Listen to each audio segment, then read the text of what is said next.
को चैप्टर के बहुविकल्पी क्वेश्चन लगाने के लिए दिए थे। वैसे भी ये टॉपिक खत्म हो चुका है, निर्देशांक ज्यामिति चैप्टर आज आपका फिनिश हो जाएगा। ऑप्शनल क्वेश्चन आप लोगों ने लगाए होंगे, फिर भी कोई समस्या है तो अभी हम उन्हें सॉल्व करा देते हैं, जिन्हें आप मैच कर लेना।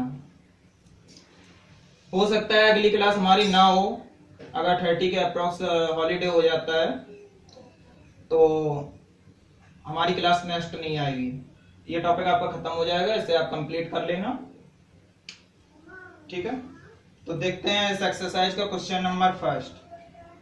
क्वेश्चन नंबर 1 में कहा गया है, यदि बिंदु A, 0, 0, B, 1, 1, ये 3 बिंदु कहा गया है, यदि ये तीनों बिंदु संरेख हैं तो a प्लस बी का मान ज्ञात कीजिए। तो हमें क्या करना है, a प्लस बी की वैल्यू फाइंड आउट करनी है। तो पहले भी हमने बताया था कि अगर ये तीनों बिंदु संरेख हैं तो इनके द्वारा बने त्रिभुज का क्षेत्रफल क्या होगा, 0 होना चाहिए। तो आप क्या कहेंगे, इसका क्षेत्रफल delta is equal to 0। Delta का मैंने फॉर्मूला बताया था तुम्हें, 1/2 x1 y2 x2 y3 x3 y1। ऐसे आप यहां पे भी देखेंगे, minus x2 y1 plus x3 y2 plus x1 y3 is equal to 0। अब ये 1/2 तो आपका 0 में चला जाएगा। x1 y2 यहाँ आप ये वैल्यू हो जाएंगी आपकी x1 y1 that is x2 y2 and that is x3 y3। x1 की वैल्यू a इंटू y2 की value b plus x2 means 0 into y3 means 1 plus x3 means 1 into y1 means 0। ये आ जाएगा minus, यहां पे आप values put करेंगे, x2 की value 0 date is 0, x3 की वैल्यू 1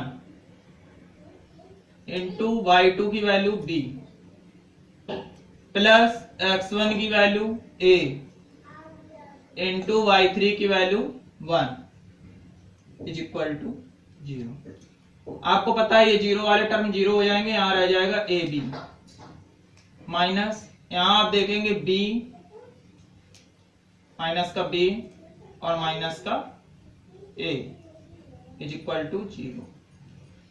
b और a को उस साइड ले जाएंगे तो आ जाएगा A B is equal to a plus b।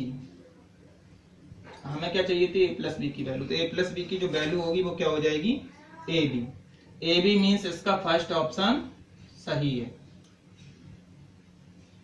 कोई समस्या? हमसे क्या कहा गया था कि यदि ये तीनों बिंदु संरेख हैं तो a प्लस बी का मान ज्ञात कीजिए। अब अगर ये तीनों बिंदु संरेख हैं तो इनका क्षेत्रफल डेल्टा बराबर 0 होना चाहिए, 0 के बराबर कर देंगे। डेल्टा का हम फॉर्मूला जानते हैं, 1/2 x1 y2, ये फॉर्मूला लगा देंगे, सभी वैल्यू जिसमें पुट कर देंगे, इक्वल 0 कर देंगे। यहाँ पे क्या आ जाएगा, a into B A B, और ये 0 वाले टर्म 0 हो जाएंगे, ये 0 हो जाएगा। यहाँ b into 1 b, a into 1 a, और ये माइनस अंदर आ जाएगा। जब ये माइनस अंदर आ जाएगा तो हम यहाँ देखेंगे ए बी, बी को उस साइड ले जाएंगे, प्लस का हो जाएगा, ए को ले जाएंगे तो a प्लस बी उस साइड जाएगा, तो a प्लस बी बराबर क्या आ जाएगा, A B. A plus B की वैल्यू चाहिए थी, कितनी हो गई, ए बी, तो इसका फर्स्ट ऑप्शन सही हो जाएगा। सेकंड क्वेश्चन में आपसे कहा गया है, बिंदु 4, -3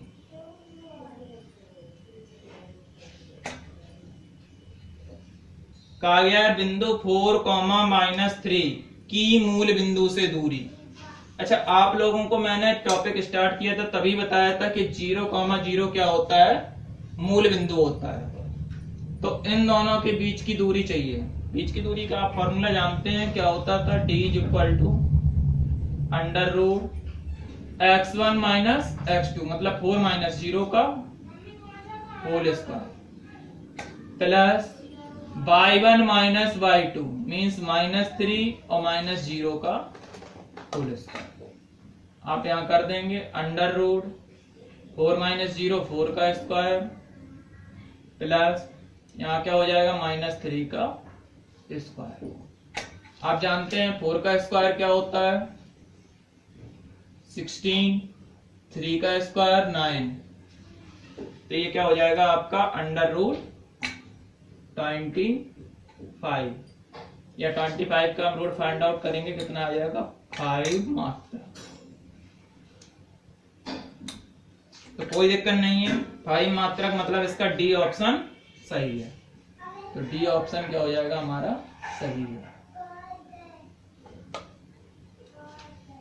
ठीक है, क्या कहा गया था कि बिंदु 4, -3 की मूल बिंदु से दूरी, तो इन दोनों बिंदुओं के बीच की दूरी का फॉर्मूला d इक्वल टू आप जानते हैं x1 माइनस x2 का whole square y1 minus y2 का होल स्क्वायर। ये x1 y1 हो जाएंगे और ये x2 y2 हो जाएंगे। आप आसानी से इन दोनों के बीच की दूरी निकाल सकते हैं। तो नेक्स्ट क्वेश्चन 3 के लिए बात करते हैं। इसमें हो किसी को कोई समस्या नहीं होनी चाहिए, सिंपल क्वेश्चन है, पढ़ा हुआ है, आप आसानी से कर पाएंगे। और इस टॉपिक को कंप्लीट करके इन 2-3 दिन में हमसे व्हाट्सएप पे चेक करवा लें। नेक्स्ट क्वेश्चन 3 के लिए बात करेंगे। कहा गया है जिस त्रिभुज के शीर्ष हैं वह कैसा त्रिभुज है, मतलब कोई पॉइंट दिए हैं 0,6 -5,3, थर्ड पॉइंट दिया है आपको 3,1, ये 3 पॉइंट दिए हैं। कहा गया है बताइए ये किस प्रकार के त्रिभुज के शीर्ष हैं। तो मैंने तुम्हें बताया था पहले क्या करोगे, इन दोनों के बीच की दूरी, फिर क्या करेंगे इन दोनों के बीच की दूरी, फिर इन दोनों के बीच की दूरी। अगर तीनों दूरियां बराबर हैं तो त्रिभुज कैसा हो जाएगा समबाहु, और अगर तीनों अलग अलग हैं तो विषमबाहु, और 2 बराबर हैं तो समद्विबाहु। तो पहले हम इस पॉइंट को मान लेते हैं, यहाँ एक त्रिभुज बना लेना, दिक्कत हो तो जैसे ए पॉइंट हो जाएगा आपका, डेट इज बी और डेट इज सी। तो पहले हम यहाँ क्या करेंगे ए बी को फाइंड आउट करेंगे। अंडर रूट क्या होता है 0 - 5 का होल स्क्वायर मीन्स 5 का स्क्वायर, हम डायरेक्ट कर रहे हैं, आप फॉर्मूला यूज कर लीजिए। y1 माइनस y2 मतलब 6 - 3 तो हो जाएगा ये 3 का स्क्वायर। 5 का square 25 plus 9 is equal to under root कितना आ जाएगा 34। ए बी आ जाएगी। अब हम क्या निकालेंगे BC, तो BC निकालने के लिए क्या हो जाएगा अंडर रूट -5 - 3 मीन्स -8 का स्क्वायर, 3 - 1 तो 2 का स्क्वायर, तो अंडर रूट 8 का स्क्वायर 64, 2 का स्क्वायर 4 मीन्स अंडर रूट 68। तो हमने यही देख लिया ये दोनों अलग अलग हैं, अलग अलग हैं मतलब तीनों भुजाएं तो बराबर हो ही नहीं सकती। चलो AC और निकालते हैं, AC और निकाल लेंगे। जब हम AC निकालेंगे तो क्या कहेंगे 0 - 3 का स्क्वायर मीन्स 3 का स्क्वायर, 6 - 1 मतलब 5 का स्क्वायर, तो ये कितना आ जाएगा 9 + 25 is equal to under root 34। तो जब मैंने त्रिभुज की तीनों भुजाएं निकाली AB BC CA, तो हम देखते हैं इसकी 2 भुजाएं बराबर हैं, इसका मतलब त्रिभुज कैसा है, इसलिए त्रिभुज समद्विबाहु है। कैसा है समद्विबाहु, मतलब जिसकी समान 2 बाहें हो या समान 2 भुजाएं हो। तो इस त्रिभुज की समान 2 भुजाएं हो गई। अब ये समकोण भी हो सकता है, तो हम क्या करते हैं समकोण के लिए सबसे बड़ी भुजा का वर्ग, तो हम क्या करेंगे, AC square plus AB square, AC square plus AB square, AC का मान √34 का स्क्वायर प्लस √34 का स्क्वायर, तो आ जाएगा 34 प्लस 34 मीन्स 68।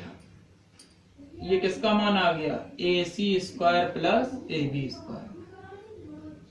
68 को आप लिख सकते हैं √68 का स्क्वायर, √68 की जगह BC, तो बोल सकते हैं BC का स्क्वायर। फिर से बात को समझें, हमने निकाला छोटी वाली भुजाओं के वर्गों का योग AB square plus AC square, तो AC का मान रखेंगे, ये रखेंगे, तो ये आ जाएगा 34 34 68। 68 को हम √68 का स्क्वायर लिख सकते हैं क्योंकि स्क्वायर से रूट कट जाएगा, यही आ जाएगा। अब √68 को देखिए, यहां से √68 को हम BC कह सकते हैं, तो ये हो जाएगा BC का स्क्वायर। तो मैंने देखा AC square plus AB square बराबर BC स्क्वायर। तो छोटी भुजाओं के वर्गों का योग सबसे बड़ी भुजा के योग के बराबर है, तो इसका मतलब ये क्या हो गई, पाइथागोरस प्रमेय। इसलिए त्रिभुज कैसा होगा, इसलिए त्रिभुज समकोण होगा। क्या होगा, समकोण होगा। तो यहां हमने देखा कि त्रिभुज समद्विबाहु है और यहां त्रिभुज समकोण है, तो दोनों कंडीशन को मिक्स कर देंगे तो क्या कहेंगे, त्रिभुज समद्विबाहु समकोण त्रिभुज होगा। क्या कह सकते हैं, इसलिए by equation first and second, by first and second क्या कह सकते हैं, त्रिभुज समद्विबाहु समकोण होगा, मतलब समद्विबाहु समकोण त्रिभुज हो जाएगा। ये मतलब जो तीन बिंदु हैं वो क्या है, समद्विबाहु समकोण त्रिभुज के शीर्ष हैं, तो इसका मतलब आपका थर्ड ऑप्शन सही है। नेक्स्ट क्वेश्चन नंबर 4 के लिए बात करेंगे। तीन बिंदु दिए गए हैं, कहा गया है जिस त्रिभुज के शीर्ष है वह कैसा त्रिभुज है। सेम ऐसा ही क्वेश्चन है, आप खुद से कर सकते हैं, कोई दिक्कत नहीं है। नेक्स्ट क्वेश्चन, क्वेश्चन नंबर 5 के लिए बात करेंगे। क्वेश्चन नंबर 4 ऐसे ही है थर्ड के जैसा, ये थर्ड क्वेश्चन था आपका, ठीक है।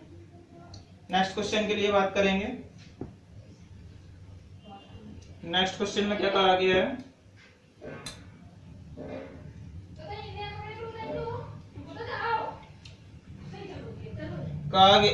क्वेश्चन नंबर 5 क्या हो जाएगा आपका, क्वेश्चन नंबर 5 जो हो जाएगा same as question number 4, question number 4 की तरह है, ठीक है।